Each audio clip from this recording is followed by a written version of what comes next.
Hello বন্ধুরা, সবাই কেমন আছেন? আশা করছি সবাই ভালোই আছেন। এই ভিডিওতে আমি আপনাদের পিক্সেল ল্যাবে বাংলা ফন্ট অ্যাড করার A to Z প্রসেস দেখাবো। অর্থাৎ কোন ওয়েবসাইট থেকে বাংলা ফন্ট ডাউনলোড করবেন এবং কোন ওয়েবসাইটের ফন্ট কিভাবে অ্যাড করবেন সমস্ত কিছু এই ভিডিওটিতে দেখাবো। আপনারা যদি এখনো পর্যন্ত পিক্সেল ল্যাবে বাংলা ফন্ট অ্যাড করতে পান না, বাংলা ফন্ট অ্যাড করার পর এইরকম হয়, তাহলে এই ভিডিওটি শেষ পর্যন্ত দেখতে থাকো। এই ভিডিওটাতে আমি আপনাদের A to Z প্রসেস দেখাবো। ওকে, তো চলুন ভিডিওটি শুরু করি। সবার প্রথমে আমি আপনাদের দেখাবো কোন কোন ওয়েবসাইট থেকে আপনারা বাংলা ফন্ট ডাউনলোড করতে পারবেন। তো বাংলা ফন্ট ডাউনলোড করার জন্য সবার প্রথমে আমাদের ক্রোম ব্রাউজার ওপেন করতে হবে। আমি ক্রোম ব্রাউজার ওপেন করে নিয়েছি। ক্রোম ব্রাউজার ওপেন করার পর উপরে সার্চ বারে লিখতে হবে ফন্ট বিডি। তো ফন্ট বিডির উপর ক্লিক করতে হবে। তো ফন্ট বিডির উপর ক্লিক করার পর এরকম একটা ইন্টারফেস খুলে আসবে। তো প্রথম ওয়েবসাইটটার উপর ক্লিক করতে হবে। আমি জাস্ট এখানে ক্লিক করে দেবো। ক্লিক করার পর এরকম একটা ইন্টারফেস খুলে আসবে। আমাদের স্ক্রল করে নিচে আসতে হবে। নিচে আসার পর এখানে দেখতে পাচ্ছ ফন্টগুলো কিন্তু শো হয়ে গেছে। আপনারা আপনাদের পছন্দ মতো ফন্ট ডাউনলোড করে নেবেন। তো আমি আপনাদের দেখানোর জন্য এই ফন্টটাকে ধরুন ডাউনলোড করব। ডাউনলোড করার জন্য কি করতে হবে, এখানে দেখতে পাচ্ছ ডাউনলোডের একটা অপশন, এখানে জাস্ট ক্লিক করতে হবে। এখানে ক্লিক করার পর এরকম অ্যাড আসতে পারে, এখানে কেটে দিতে হবে। কেটে দেওয়ার পর এরকম একটা ইন্টারফেস খুলে আসবে। তো এখানে কিন্তু আপনারা লিখে চেক করতেও পারেন ফন্টটাকে কেমন হবে না হবে। আমি জাস্ট চেক করবো না, আমি স্ক্রল করে নিচে আসবো। নিচে আসার পর এখানে দেখতে পাচ্ছ ডাউনলোড, এখানে জাস্ট ক্লিক করতে হবে। এখানে ক্লিক করার পর ডাউনলোড দেখো এখানে হয়ে গেছে। তো এইভাবেই কিন্তু আপনারা এই ওয়েবসাইটটা থেকে খুব সহজেই ফন্ট ডাউনলোড করতে পারবেন। তো এখন আমি আপনাদের আরেকটা ওয়েবসাইট দেখাবো। তো আপনাদের উপরে সার্চ বারে লিখতে হবে লিপিঘর। ওকে, লিপিঘর লিখে কিন্তু সার্চ করতে হবে। সার্চ করার পর এরকম একটা ইন্টারফেস খুলে আসবে। তো এখানে দেখতে পাচ্ছ ফ্রি ফন্ট লিপিঘর। আমি জাস্ট এখানে ক্লিক করব। ক্লিক করার পর এরকম একটা ইন্টারফেস খুলে আসবে। তো এখানেও স্ক্রল করে নিচে আসতে হবে। নিচে আসার পর এখানে দেখতে পাচ্ছ অসংখ্য ফন্ট। এখানে কিন্তু তোমরা পরের পৃষ্ঠেও যেতে পারো 2 নম্বর পেজে। তো এখানেও অ্যাড চলে এসেছে, অ্যাডটাকে কেটে দেবো। দেখতে পাচ্ছ অসংখ্য কিন্তু ফন্ট এখানে চলে এসেছে। তো আপনাদের দেখানোর জন্য আমি এখান থেকে একটা ফন্ট ডাউনলোড করব। ডাউনলোড করার জন্য কি করতে হবে, এখানে জাস্ট ডাউনলোডের অপশনটিতে ক্লিক করতে হবে। এরপর এরকম একটা ইন্টারফেস খুলে আসবে। তো আমাদের স্ক্রল করে নিচে আসতে হবে। নিচে আসার পর এখানে দেখতে পাচ্ছ ডাউনলোড। তো আমাদের ডাউনলোডের অপশনটিতে ক্লিক করতে হবে। ডাউনলোডের অপশনটিতে ক্লিক করার পর এরকম একটা ইন্টারফেস খুলে আসবে। এখানে জাস্ট টিকমার্ক করতে হবে। টিকমার্ক করার পর দেখতে পাচ্ছ ডাউনলোডের অপশনটা কিন্তু ইনেবল হয়ে গেছে। এখানে ক্লিক করতে হবে। এখানে ক্লিক করা মাত্র কিন্তু ডাউনলোড হওয়া স্টার্ট হয়ে গেছে। দেখতে পাচ্ছ ডাউনলোড কিন্তু কমপ্লিটও হয়ে গেছে। তো এই গেল বাংলা ফন্ট ডাউনলোড করার পালা। এখন কিন্তু আমাদের বাংলা ফন্টগুলোকে পিক্সেল ল্যাবে অ্যাড করতে হবে। তো পিক্সেল ল্যাবে বাংলা ফন্ট অ্যাড করার জন্য আমাদের একটা অ্যাপ ডাউনলোড করতে হবে। তো জাস্ট আপনারা প্লে স্টোর ওপেন করবেন। প্লে স্টোর ওপেন করার পর উপরে সার্চ বারে লিখবেন MI file manager. MI file manager লেখার পর এই অ্যাপটা চলে আসবে। এটাকে জাস্ট আপনারা ওপেন করে নেবেন। তো অনেক ভিডিওতে তোমরা দেখেছো আলাদা অ্যাপ দিয়ে কিন্তু তোমাদের পিক্সেল ল্যাবে বাংলা ফন্ট অ্যাড করিয়ে দেখানো হচ্ছে। তো আমি আপনাদের বলবো ফাইল ম্যানেজার দিয়ে কিন্তু খুব সহজেই তোমরা পিক্সেল ল্যাবে বাংলা ফন্ট অ্যাড করতে পারবে। ঠিক আছে, তো ফাইল ম্যানেজার অ্যাপটি ডাউনলোড হওয়ার পর ফাইল ম্যানেজার অ্যাপটিকে আমাদের ওপেন করতে হবে। তো এখানে আরেকটা কথা বলি, তোমরা যদি এমআই এর ফাইল ম্যানেজার ছাড়া আলাদা ফাইল ম্যানেজার ডাউনলোড করো, তাহলে কিন্তু আমার এখানে যেই অপশনগুলো আসছে সেই অপশনগুলো তোমার ওখানে নাও আসতে পারে। তাই তোমরা এই এমআই এর ফাইল ম্যানেজারটিকে ডাউনলোড করে নিও। ওকে, ফাইল ম্যানেজার ওপেন করার পর এখন আমাদের কি করতে হবে, এখন একটা আমাদের ফোল্ডার ক্রিয়েট করতে হবে। ফোল্ডার ক্রিয়েট করার জন্য কি করতে হবে, এখানে ক্লিক করতে হবে। এখানে ক্লিক করার পর এরকম একটা ইন্টারফেস খুলে আসবে। তো এখানে দেখতে পাচ্ছ ইন্টারনাল শেয়ারেড স্টোরেজ। তো যেহেতু আমার মেমোরি কার্ড নেই এই মোবাইলে, তাই আমার এখানে মেমোরি কার্ডের অপশন আসেনি। তোমরা যদি এখানে ক্লিক করো তাহলে কিন্তু মেমোরি কার্ডের অপশন চলে আসবে। ঠিক আছে, তোমরা চাইলে ফোল্ডারটিকে মেমোরি কার্ডেও বানাতে পারো অথবা তোমরা ইন্টারনাল স্টোরেজেও বানাতে পারো। আমি ইন্টারনাল স্টোরেজেই রাখবো। তো এরপর এখানে কি করতে হবে, এখানে দেখতে পাচ্ছ 3 ডটের একটা অপশন। এই 3 ডটের অপশনটিতে ক্লিক করতে হবে। 3 ডটের অপশনটিতে ক্লিক করার পর এখানে দেখতে পাচ্ছ ক্রিয়েট ফোল্ডার। এখানে জাস্ট আমাদের ক্লিক করতে হবে। ক্লিক করার পর এখানে একটা ফোল্ডারের নাম দিতে হবে। তো আমি জাস্ট এখানে একটা ফোল্ডারের নাম দেবো। আমি জাস্ট এখানে বাংলা ফন্ট 2025 দিয়ে দেবো নামটা দেওয়া হয়ে গেলে এখানে জাস্ট ওকের উপর ক্লিক করতে হবে। তো এখানে দেখতে পাচ্ছ ফোল্ডারটা কিন্তু ক্রিয়েট হয়ে গেছে। ওকে, তো এখন আমাদের এখান থেকে ব্যাক হতে হবে। তো আমি জাস্ট ব্যাক হলাম।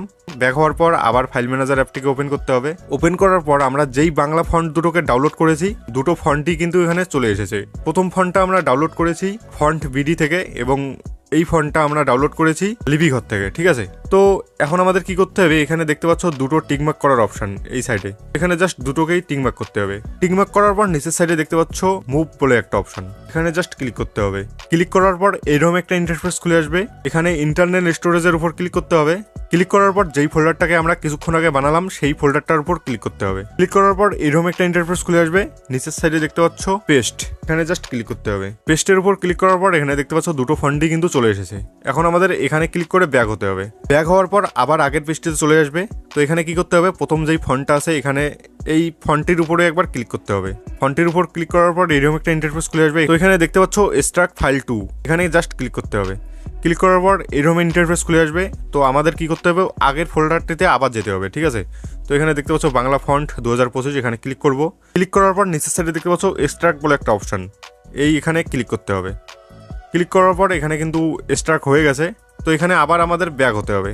তো আমাদের কিন্তু প্রথম ফন্টটার কাজ শেষ। তো এখন আমাদের দ্বিতীয় ফন্টটিকেও সেমভাবে এক্সট্রাক্ট করতে হবে, ঠিক আছে। তো এর জন্য ফন্টটির উপর ক্লিক করতে হবে। ক্লিক করার পর এক্সট্রাক্ট ফাইল টুর এখানে ক্লিক করতে হবে। তো এরপর আবার এই ফোল্ডারটির উপর ক্লিক করতে হবে। ক্লিক করার পর এক্সট্রাক্টের উপর ক্লিক করতে হবে। তো এটা কিন্তু হয়ে গেছে, ঠিক আছে। তো আমাদের ফাইল ম্যানেজার অ্যাপের কাজ শেষ। এখন আমাদেরকে পিক্সেল ল্যাব অ্যাপটিকে ওপেন করতে হবে। তো আমি জাস্ট এখানে পিক্সেল ল্যাব অ্যাপটিকে ওপেন করে নেব। ওপেন করার পর এইরকম একটা ইন্টারফেস খুলে আসবে। তো এখানে বাংলায় কিছু লিখে নেব আমি। তো আমি এখানে বাংলায় কিছু লিখে নিলাম। লিখে নেওয়ার পর এইরকম একটা ইন্টারফেস খুলে আসবে। তো এখানে কি করতে হবে, এদিক থেকে সাইডে নিয়ে আসতে হবে। সাইডে নিয়ে আসার পর এখানে দেখতে পাচ্ছ এবি ফন্ট বলে একটা অপশন, এখানে জাস্ট ক্লিক করতে হবে। এখানে ক্লিক করা মাত্র এইরকম একটা ইন্টারফেস খুলে আসবে। তো উপরের সাইডে দেখতে পাচ্ছ মাই ফন্ট, তো এখানে ক্লিক করতে হবে। এখানে ক্লিক করার পর এখানে দেখতে পাচ্ছ আমি একটা ফন্ট এখানে আগে থেকে অ্যাড করে রেখেছি। তো আমি এখানে আরো ফন্ট অ্যাড করব। ফন্ট অ্যাড করার জন্য কি করতে হবে, এখানে ক্লিক করতে হবে। এখানে ক্লিক করার পর এরকম একটা ইন্টারফেস খুলে আসবে। উপরের সাইডে দেখতে পাচ্ছ 3 লাইনের একটা অপশন, এই 3 লাইনের উপর ক্লিক করতে হবে। 3 ডটের উপর ক্লিক করার পর এখানে ক্লিক করব। এখানে ক্লিক করার পর স্টোরেজে যতগুলো ফোল্ডার আছে সমস্ত ফোল্ডারগুলো চলে এসেছে। তো আমরা যেই ফোল্ডারটা বানিয়েছি সেটার নাম ছিল বাংলা ফন্ট 2025। তো আমি জাস্ট এখানে ক্লিক করব। ক্লিক করার পর এরকম একটা ইন্টারফেস খুলে আসবে। এখানে দেখতে পাচ্ছ দুটো ফন্টই কিন্তু চলে এসেছে। তো ফন্ট অ্যাড করার জন্য আমরা যেই ফন্টটিকে অ্যাড করতে চাই সেই ফন্টটির উপরে ক্লিক করতে হবে। ক্লিক করার পর এরকম একটা ইন্টারফেস খুলে আসবে। তোমরা কিন্তু এখানেই সব থেকে বড় ভুল করো, তার জন্য কিন্তু তোমাদের বাংলা ফন্ট অ্যাড হয় না। তো এখানে কি করতে হবে, ইউনিকোড এখানে ক্লিক করতে হবে। আর তোমরা যদি ইউনিকোডের উপর ক্লিক না করে আনসি V1 এবং আনসি V2 এর উপর ক্লিক করো তাহলে কিন্তু তোমাদের বাংলা ফন্ট অ্যাড হবে না। তো তোমাদের এখানে এটাই মাথায় রাখতে হবে যে ইউনিকোডের উপর ক্লিক করতে হবে। আমি এখানে ইউনিকোডের উপর ক্লিক করব। ক্লিক করার পর এরকম একটা ইন্টারফেস খুলে আসবে। তো এখানে প্রেস করে রাখবো কিছুক্ষণ। প্রেস করার পর দুটোকেই সিলেক্ট করে সেটের উপর ক্লিক করে দেবো। তো এখানে দেখতে পাচ্ছ দুটো ফন্ট কিন্তু এখানে অ্যাড হয়ে গেল। তো আমি এখানে জাস্ট প্রথমটিতে ক্লিক করব। ক্লিক করার পর ওকেতে ক্লিক করব। তো এখানে দেখতে পাচ্ছ ফন্টটি কিন্তু এখানে সাপোর্ট নিয়ে নিয়েছে। তো সেমভাবেই তোমরা যদি আরেকটা ফন্ট অ্যাড করতে যাও তাহলে আবার এবি ফন্টের উপর ক্লিক করতে হবে। এরপর মাই ফন্টের উপর ক্লিক করতে হবে। তারপর এখানে ক্লিক করতে হবে। এখানে ক্লিক করার পর আবার আগের পেজটিতে চলে আসবে। তো এখান থেকে ব্যাক হতে হবে। ব্যাক হওয়ার পর এখানে দেখতে পাচ্ছ ওই ফন্টটা কিন্তু শো হয়ে গেছে। আমরা এই ফন্টটিকেও অ্যাড করব। অ্যাড করার জন্য জাস্ট এই ফন্টটির উপর ক্লিক করব। ক্লিক করার পর এখানে দেখতে পাচ্ছ আবার চলে এসেছে। তো এখানে জাস্ট ক্লিক করে দেবো। ক্লিক করার পর এখানে দেখতে পাচ্ছ কোনো অপশান নেই। তো এখানে জাস্ট ইউনিকোডের উপর ক্লিক করতে হবে। ইউনিকোডের উপর ক্লিক করার পর এখানে দেখতে পাচ্ছ দুটোই চলে এসেছে। তো আবার দুটোকেই সিলেক্ট করে নিতে হবে। সিলেক্ট করে নেওয়ার পর সেটের উপর ক্লিক করে দিতে হবে। তো এখানে দেখতে পাচ্ছ এই দুটো ফন্টও কিন্তু অ্যাড হয়ে গেছে। তো আমি এখানে এই ফন্টটির উপর ক্লিক করব। এরপর ওকেতে ক্লিক করব। তো এখানে দেখতে পাচ্ছ ফন্টটা কিন্তু চেঞ্জ হয়ে গেছে। আপনারা চাইলে কিন্তু এখানকার যেই ফন্টগুলো আপনার ভালো লাগে না সেই ফন্টগুলোকে ডিলিট করে দিতে পারেন। তো আমি এখান থেকে এই ফন্টগুলোকে ডিলিট করে দিলাম, শুধু দুটো রাখলাম। আশা করি আপনি এই ভিডিওটা দেখার পর পিক্সেল ল্যাবে বাংলা ফন্ট অ্যাড করতে সফল হয়েছেন। তো ভিডিওটি ভালো লাগলে ভিডিওটিতে একটি লাইক করে দিও। তো দেখা হচ্ছে নেক্সট ভিডিওতে, ততক্ষণ সবাই ভালো থাকবেন।